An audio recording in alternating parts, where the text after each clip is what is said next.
E agora o Além do Óbvio com Ascenso Simões e Diogo Feio. Muito boa tarde aos dois. Ascenso Simões, começo por si. Vamos começar precisamente por esta polémica em torno das escutas. Ainda agora ouvimos na reportagem o Presidente da República a ter mais dúvidas do que certezas em relação àquilo que aconteceu.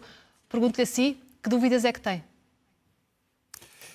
Tenho muitas dúvidas, não só sobre este caso, mas também sobre um conjunto de casos que continuam ainda sob investigação e que nós não sabemos verdadeiramente o que é que está a acontecer. Em primeiro lugar, o Sr. Primeiro-Ministro António Costa demitiu-se na sequência de um parágrafo da Sra. Procuradora-Geral da República. Ora, esse parágrafo, quando se inclui num comunicado, é porque há fundadas razões que leve à sua inclusão. E até agora, passados 2 anos, nós não temos nenhuma razão para sustentar esse mesmo parágrafo que levou depois à demissão do Dr. António Costa. O que os portugueses olham e pensam e dizem é: mas afinal, o que é o Ministério Público? Como funciona o Ministério Público? Quem controla o Ministério Público? Qual é a ação do Ministério Público para desenvolver todos os procedimentos no sentido de cumprir a lei? Nós temos os casos do ex-ministro Eduardo Cordeiro, do ex-ministro Fernando Medina, do ex-ministro João Galamba. João Galamba, que foi anos sucessivos escutado sem que até agora tenha sido ouvido. Bem, nós não podemos, o país não pode assistir a esta situação em que o Ministério Público parece estar em roda livre sem qualquer controle. E eu acho que há muitas dúvidas sobre o funcionamento do Ministério Público, há muitas dúvidas sobre a forma como o Ministério Público trabalha, e há muitas dúvidas que o Sr. Procurador-Geral da República deve vir a esclarecer na sequência destas notícias. Nós ainda não ouvimos, já passaram 3 dias, e teria sido muito importante que o Sr. Procurador tivesse emitido um comunicado relativamente às questões que foram identificadas. Bem, e há outras questões, ou seja, nós não podemos ter... Sendo que este procurador prometia mais comunicação, não é? Se bem nos lembramos. Sim, mas parece que tudo o que sai do Ministério Público dá asneira. E isso é que é mau, porque o Ministério Público deve cumprir a lei e deve ser uma estrutura profundamente profissional. E não está a ser. Ou seja, até relativamente ao caso do Primeiro-Ministro Luís Montenegro, nós não podemos ter um inquérito, que não é ainda inquérito, é um inquérito preliminar, há tanto tempo, sem qualquer solução. Ou seja, isto não é bom para a democracia, nem é bom para o país. E depois há outra questão que eu acho que é muito importante. O Ministério Público precisa ter formação de governação. Ou seja, os políticos, e principalmente os governantes, são representantes do Estado em negócios muito importantes. Ou seja, se o Ministério Público tiver uma regra e quadro relativamente à lei, como os antigos secretários de repartição, que usavam uns manguitos e punham uns carimbos, nada no país avança. Nós estamos a chegar a um ponto em que já não há ninguém para ser diretor-geral, há muitos lugares que estão vagos e não há candidatos, nem para presidente do Instituto, e qualquer dia não há ninguém para governar o país. Porque a suspeição que nós temos hoje sobre os agentes públicos é tal que leva a que as pessoas não queiram exercer funções públicas. Ou seja, o Ministério Público tem que perceber que quando intervém num caso político com esta dimensão, que levou a prisões e que o juiz imediatamente mandou para casa as pessoas à espera de novos dados, não pode fazer isso.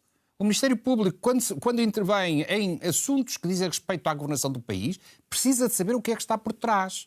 A negociação hoje, no âmbito internacional, leva a que os países tenham, em muitas circunstâncias, que negociar peça a peça antes mesmo de aprovarem as leis. Porque isso é importante para captar investimentos de bilhões de euros, com importância decisiva e estratégica para o país. Portanto, o Ministério Público tem que perceber isto. Ou seja, quando nós queremos trazer para Portugal um investimento no âmbito da inteligência artificial ou no âmbito dos centros de dados, que há dezenas de países em competição para captar esse investimento, nós temos que perceber que há muitas decisões que são tomadas pela administração pública que não são compagináveis ainda com a legislação existente. e que, portanto, o Governo e a Assembleia da República podem, em situação posterior, vir a corresponder a essa mesma Deixe-me também exigência. aqui ouvir Portanto, a velocidade, só para terminar, a velocidade da decisão e a defesa dos negócios públicos não pode ter esta perspectiva burocrática que o Ministério Público tem. E não pode o Ministério Público, pura e simplesmente, tratar todas as pessoas que desempenham cargos públicos como corruptos, que é aquilo que está a acontecer hoje. Parece que toda a gente que está no governo e que está nas administrações públicas é corrupta. Isso não acontece, não é assim, nem no Ministério Público, nem na magistratura judicial, nem na administração pública, nem no governo. E temos que parar esta circunstância, não podemos continuar neste caminho que é muito mau para o país, que impede o desenvolvimento do país. Diogo Feio, qual é que é a sua perspectiva em relação a este caso? O que é que se passa no Ministério Público? Boa noite. Vamos então ao caso. Porque eu acho que uma coisa é o caso, outra coisa é uma discussão mais geral. O país, no final da semana, tem conhecimento de uma notícia de acordo com a qual o Ministério Público teria escondido 22 escutas durante vários anos, 5. Isto, a ser verdade, era um ato de uma gravidade extrema, era um terremoto sobre a nossa circunstância nacional. Mas depois, afinal, era bem assim, não é? Pois, é que vamos ver o que é que estava em causa. Estavam em causa 22 sessões. Para o que é que sucede? Quando alguém é escutado nas suas comunicações, que deve ser uma prova a utilizar em último recurso, quando as outras provas não têm qualquer espécie de resultado, pode-se caminhar para esta. Aquilo que acontece é o seguinte: há uma primeira ação por parte do órgão de investigação criminal, isto é, a polícia, que tem 15 dias para fazer, no fundo, dar conhecimento daquilo que se passa ao Ministério Público, que depois dá conhecimento a um juiz de instrução criminal, que é aquele que vai fazer a avaliação sobre essas provas. Normalmente, um juiz de primeira instância. No caso de Primeiro-Ministro, Presidente da República ou Presidente da Assembleia da República, é o Supremo Tribunal de Justiça quem tem que fazer esta avaliação. Portanto, funciona como instrução criminal. Sim. No fundo, como o primeiro, para as pessoas perceberem melhor, porque estes temas são complicados muitas vezes de explicar, para as pessoas perceberem melhor, como primeiro ato já de uma investigação de natureza judicial. Ora, das tais 22 sessões, 15 eram duplicadas, repetidas, já estavam no processo. Sobravam 7. Dessas 7, 6 eram tentativas de contacto, que não surtiram efeito. Pessoas que telefonaram umas às outras. Sim. Uma delas, é disto que estamos a falar, é preciso que se tenha a noção, é que correu o risco de nulidade, uma decisão do Supremo Tribunal de Justiça, de acordo com a qual, na altura em que se estava a julgar, o Primeiro-Ministro já não era António Costa, era, no caso, Luís Montenegro, considerou-se incompetente para o efeito. Há quem tenha uma discussão sobre isso, não vou entrar por aí, referindo que o importante é a qualidade do escutado na altura da escuta. E na altura da escuta, António Costa era Primeiro-Ministro. Portanto, é disto que estamos a falar. António Costa não é arguido em caso algum. Foi ouvido como declarante, ao que se sabe várias vezes tem pedido para ter acesso ao processo. É um processo que está em segredo de justiça, portanto não pode ter esse acesso. O despacho do juiz de instrução criminal conta esta história que eu aqui referi também de uma forma bastante clara. Feita essa explicação, deixe-me perguntar-lhe se entende ou não a esta polémica que se tem gerado em torno deste caso. A polémica acontece porque há, de facto, uma primeira notícia que é extraordinariamente alarmante. Mas repare, o próprio DICIAP, portanto aqui o Ministério Público, faz um comunicado em que explica isto. Portanto, a tal comunicação de que ainda há pouco falámos. Este Procurador-Geral da República tem comunicado várias vezes sobre o tema, o Ministério Público está a comunicar sobre o tema. São temas, portanto, muitas vezes... Mas muitas vezes são temas que não são fáceis de comunicar, não são fáceis das pessoas perceberem com facilidade. A questão não é de quantidade, a questão é de qualidade. Uma ou 100. Houve uma. Não desvalorize, por favor. Ou seja... Eu vou falar sobre uma. Eu vou falar sobre uma. Quando estamos em presença de um assunto em que está o primeiro-ministro em causa, num assunto que levou à admissão de um governo e à convocação de eleições, uma é suficiente para demonstrar a falta de compromisso profissional e ético com o Ministério Público. Com o Ministério Público. Portanto, não vamos desgraduar. O que é que acontece? Não vamos desgraduar. Eram 22, mas afinal não era 22, só havia uma. Esta uma é relevante. Essa uma é prova nula, não é prova que sequer vai entrar no processo. Não interessa. Mas afinal, mas avaliam-se as provas nulas ou não se avaliam as provas nulas por essa via? Ou seja, é prova nula. É que nós então põe-se de lado e o problema é que nós temos. Não é assim. Nós temos um sistema que funciona e cada um tem o seu papel. O Ministério Público tem um papel, os órgãos de investigação criminal têm outros e o juiz de instrução tem outro papel. E é a normalidade do funcionamento da justiça. E é isto que se tem que ter em atenção. O que não quer dizer... E tem existido esse clima de suspeição em torno do poder político, como falava hoje em Simões? Ou seja, tem acontecido um conjunto de casos que envolvem o poder político, em que a justiça funciona. Os juízes têm tomado as decisões que entendem. Agora, deixa-me só também ser claro sobre uma coisa. Eu acho excessivo pessoas estarem durante anos a serem ouvidas. É excessivo ter detidos preventivamente durante 2 semanas. Isso tudo é excessivo, como é óbvio. E não é excessivo ter um primeiro-ministro atual. As pessoas podem fazer o comentário sobre isso, como é óbvio. Mas é necessário fazer uma reforma no setor da justiça. Mas eu até digo uma coisa. Mas em quê? Muitas vezes centra-se... Só um segundo. Muitas vezes centra-se a questão de temos de fazer uma reforma da justiça e temos que a centrar no Ministério Público e nas questões de natureza penal. Pois eu devo dizer que aquilo que se passa em relação à jurisdição de natureza económica, aquilo que se passa em relação à jurisdição de natureza fiscal e administrativa, tem que ser modificado. A morosidade não pode continuar. E é isto que eu tentei aqui explicar. O que não quer dizer que, evidentemente, os direitos que tem António Costa não devam ser defendidos. Devem ser defendidos. Nós também temos que saber, muitas vezes, o que é que acontece em relação a recursos que são apresentados pelas próprias defesas, pelas defesas ou de arguidos ou de envolvidos em processos e as consequências que elas têm, que nós muitas vezes estamos a falar... Acha normal o que aconteceu com Miguel Macedo?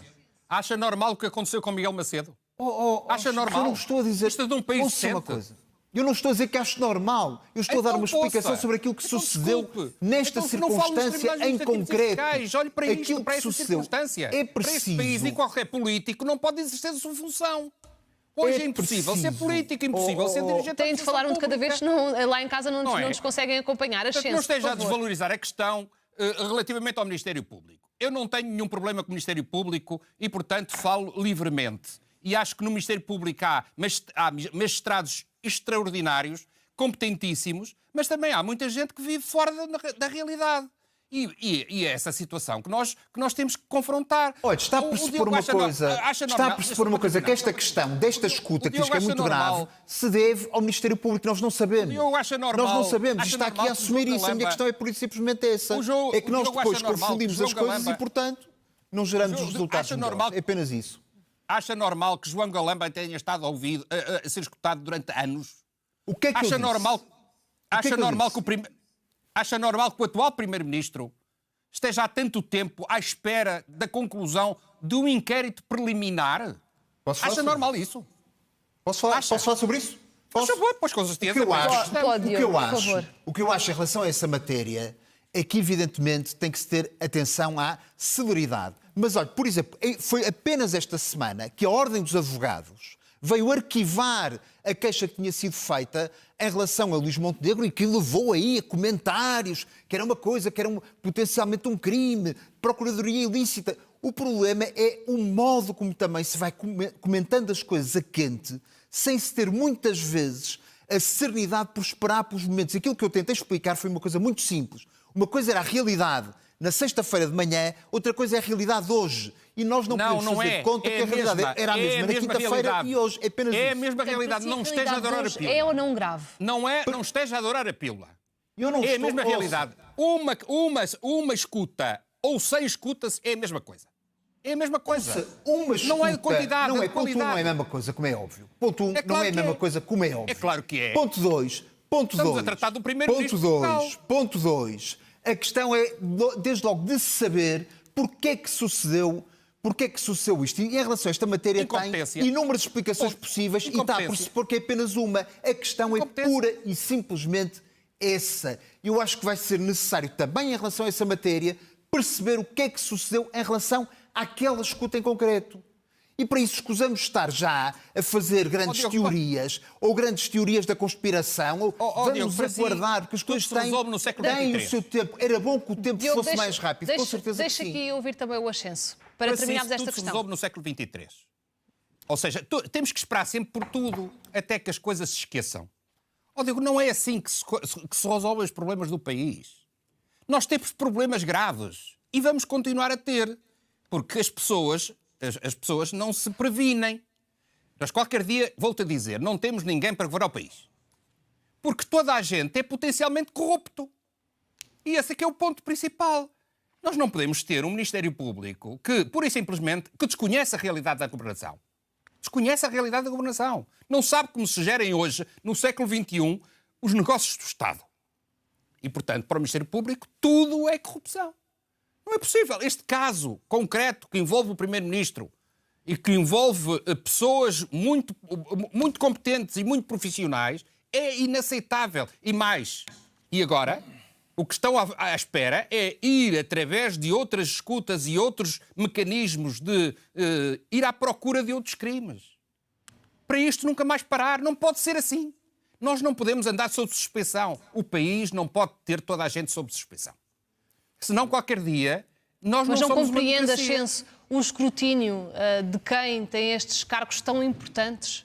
Claro que sim. Ou seja, vamos lá ver, o problema que se põe é saber como é que se fazem os negócios do Estado.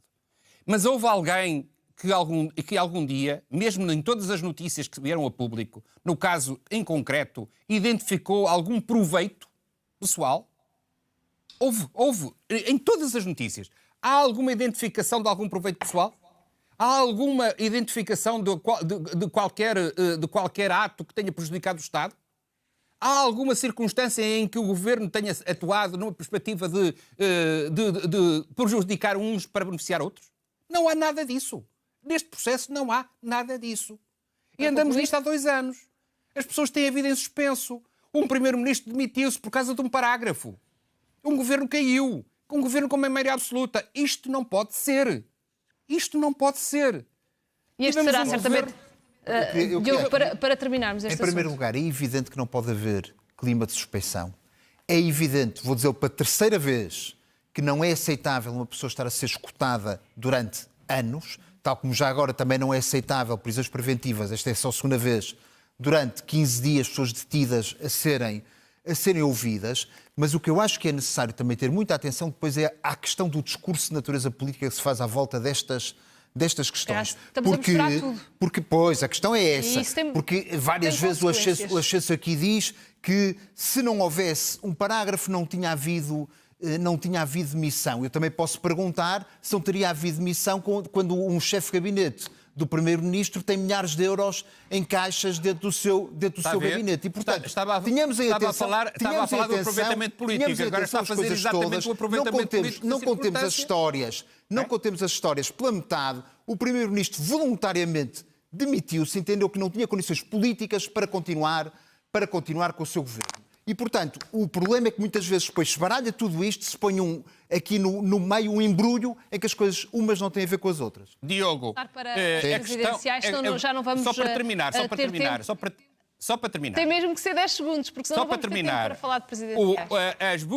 as buscas à residência oficial foram de manhã. O Sr. Primeiro-Ministro foi encontrar-se com o Sr. Presidente da República. O Sr. Primeiro-Ministro soube do comunicado da Procuradoria e apresentou a sua demissão. Só no dia a seguir é que nós tivemos conhecimento da circunstância em que estava envolvido o seu chefe de gabinete. Portanto, nós não vamos misturar as coisas, porque, efetivamente, o que provocou a demissão do Sr. Primeiro-Ministro foi o parágrafo da Procuradora-Geral da República, que até hoje não está esclarecido. Já motivou muita análise e já passou muito tempo. Vamos falar do presente, das presidenciais, em relação ao nível dos debates. Na sua opinião, tem estado à altura das expectativas? O que é que tem corrido bem? O que é que tem faltado? Eu acho que tivemos debates interessantes, mais uns do que outros. Por exemplo, começando logo pelo primeiro, entre André Ventura e António José Seguro. Foi um debate que as pessoas assistiram com interesse, tenho a perfeita noção que isso sucedeu. Estamos a falar de dois dos principais candidatos às eleições presidenciais. André Ventura, na minha opinião, vem com o estilo que se esperava que sucedesse, que é o de, eu tenho dito aqui, tentar extremar o máximo possível o discurso, tentando nestas eleições ver qual é o resultado que isso mesmo tem. António José Seguro esteve na linha de um candidato moderado, preocupado com as funções presidenciais. Foi um debate em que cada um terá falado para os seus eleitores com alguma eficácia, portanto, nesse sentido, é muito difícil estar aqui numa determinação, também não tem interesse na comparação entre os dois. O debate entre o candidato que eu apoio, Luís Marques Mendes, e António Filipe, teve momentos ideológicos muito marcantes, mas há um que sobressai toda a questão, que é quando se fala da Ucrânia, em que, de facto, Marques Mendes demonstrou com enorme facilidade, com 3 perguntas, a pouca razoabilidade da posição que António Filipe ali estava a apresentar, que era a posição do PCP, e, portanto, que era a posição partidária. O terceiro debate entre João Coutinho de Figueiredo e Henrique Gouveia Melo. Eu acho que João Coutinho de Figueiredo esteve naturalmente melhor, porque Henrique Gouveia Melo, na minha opinião, esteve pior. Isto é, Henrique Gouveia Melo não conseguiu sair dos limites que tinha, dos papéis que tinha escrito, com dificuldades em conseguir replicar e demonstrar capacidade de resposta perante as perguntas que iam sendo feitas. Mas a nível de estreia, esperava mais ou foi aquilo que esperava? Ponto. Não é propriamente uma estreia. Eu achei com certeza. Sara, já ouvimos variadíssimas entrevistas, aparições públicas de Henrique Gouveia Melo e ele não melhora. Hoje será mais uma aqui, na SIC, vamos ver o que é que sucede. Vai ter à sua frente uma debatente competente dentro da sua área, Catarina Martins, mas não podemos dizer que isto é propriamente uma estreia. É uma estreia nestes debates, mas há muitos que são, eu diria, todos eles estão a estrear em debates presenciais, tirando André Ventura, na medida em que não foram candidatos presenciais nenhuma vez. Ascenso, para si, como é que têm corrido estes debates? O que é que tem corrido bem? O que é que esperava mais?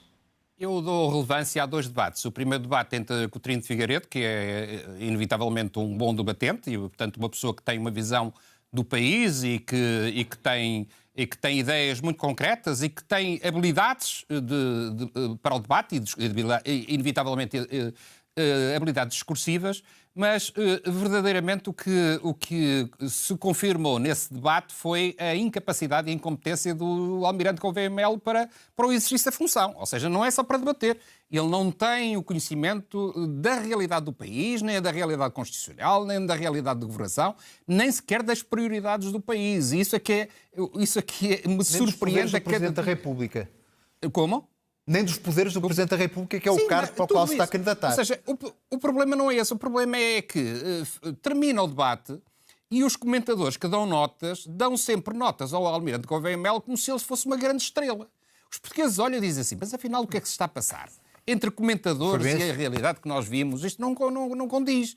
E, efetivamente, o Almirante Gouveia Melo está a ser levado num andor que eu não compreendo porque é que está a ser levado num andor. Eu vejo isso mais noutros canais do que na RTP e na SIC.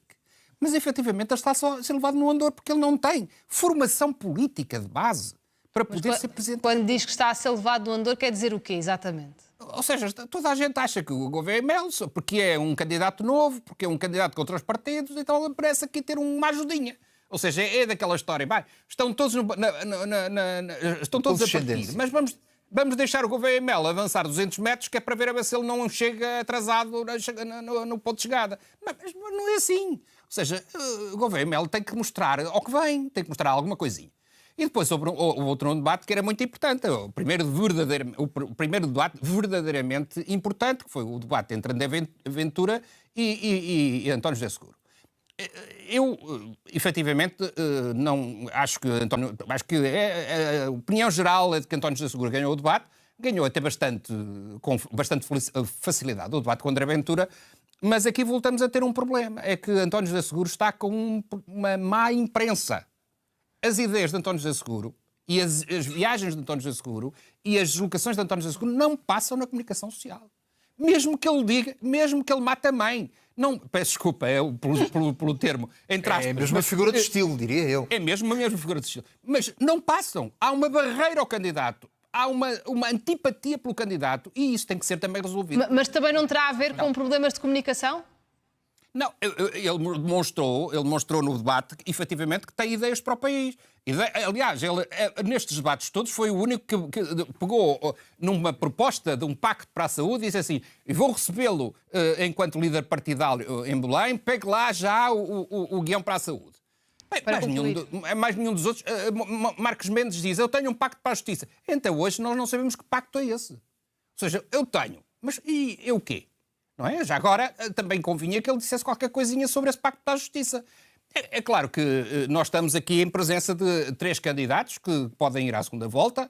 António José Seguro, Marcos Mendes e o Almirante Gouveia Melo. Ainda Almirante Gouveia Melo, mas eu acho que nós, até ao Natal, vamos ficar claramente numa situação em que a disputa vai ser entre António José Seguro e Marcos Mendes. E ainda vamos ter muitos debates para analisar. Porque é o normal, a quantidade já dos partidos... mesmo na reta final do tempo. Eu queria, sobre a questão dos pactos, chamar aqui a atenção de uma coisa. Quem tem que fazer os pactos são os partidos. O Presidente da República o que deve ter é um trabalho, porque ele não governa, é um trabalho, evidentemente, de falar com os agentes políticos, falar com os agentes relacionados com a área para gerar essa possibilidade de pactos. É isso que se exige a um Presidente da República.